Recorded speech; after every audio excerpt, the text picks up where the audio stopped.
यह कहानी शेरू की है जब वह एक घने और खतरनाक जंगल में फंस जाता है। चलिए कहानी शुरू करते हैं। एक बार शेरू ने सोचा कि वह जंगल में जाकर कुछ एडवेंचर करेगा। उसने बैग में थोड़े से खाने पीने का सामान डाला और निकल पड़ा।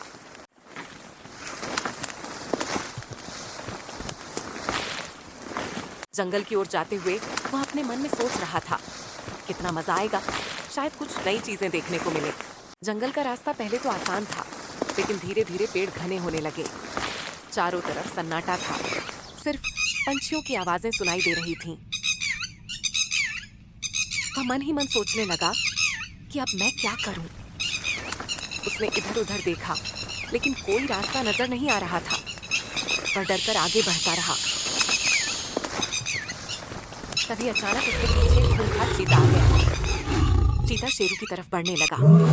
शेरू की पतलून गीली हो गई और शेरू वहां से भागा। चीता उसका पीछा करने लगा, लेकिन अचानक वहां एक हाथी आ गया। हाथी ने चीते को पटक कर दूर फेंका। शेरू की जान बच गई थी और वो वहां से भाग आया। तभी उसे दूर एक झोपड़ी दिखाई दी। वहां से धुआं भी आ रहा था। शेरू वहां पहुंचा। झोपड़ी बाहर से टूटी फूटी लग रही थी, लेकिन उसे उम्मीद थी कि शायद अंदर कोई हो जो मदद कर सके। उसने आवाज लगाई, कोई है अंदर? अंदर से एक बूढ़ी आवाज आई, आओ अंदर आ जाओ। जब वह अंदर गया तो उसने देखा कि एक अजीब सी बूढ़ी औरत वहां बैठी थी। उसकी आंखें बड़ी बड़ी और चमकदार थीं। औरत ने कहा, तुम्हें यहाँ क्या काम है बच्चे?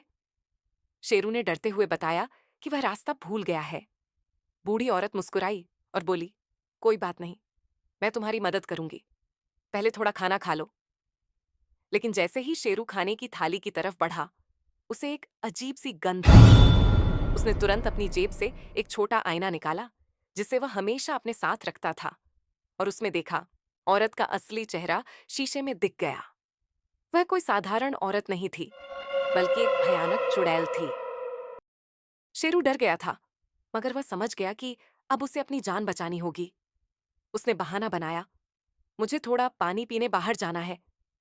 चुड़ैल ने कहा, जाओ, लेकिन जल्दी लौट आना। जैसे ही शेरू बाहर निकला, वह बिना रुके वहां से भाग निकला।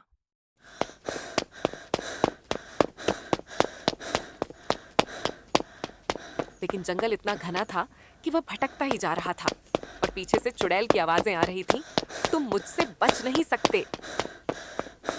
भागते भागते शेरू अचानक एक गड्ढे में गिर गया। वहां उसने देखा कि एक और लड़का पहले से फंसा हुआ था। वह लड़का बोला, तुम भी फंस गए? ये चुड़ैल हमें कभी जाने नहीं देगी। अब हमारा क्या होगा? लेकिन शेरू हार मानने वालों में से नहीं था।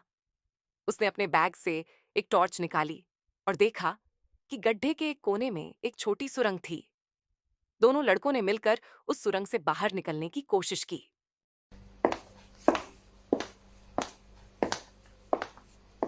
सुरंग के दूसरे छोर से शेरू और वह लड़का जंगल के बाहर आ गए।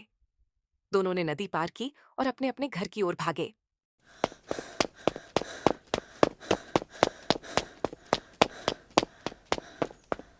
उस दिन शेरू ने अपनी जान तो बचा ली, मगर तब से जब भी शेरू रात को सोता है, तो चुड़ैल सपने में आकर शेरू को डराती है। दोस्तों, अगर आप चाहते हो कि शेरू का उस चुड़ैल से पीछा छूट जाए, तो वीडियो को लाइक करें और भी मजेदार कहानियों के लिए चैनल को सब्सक्राइब करना ना भूलें।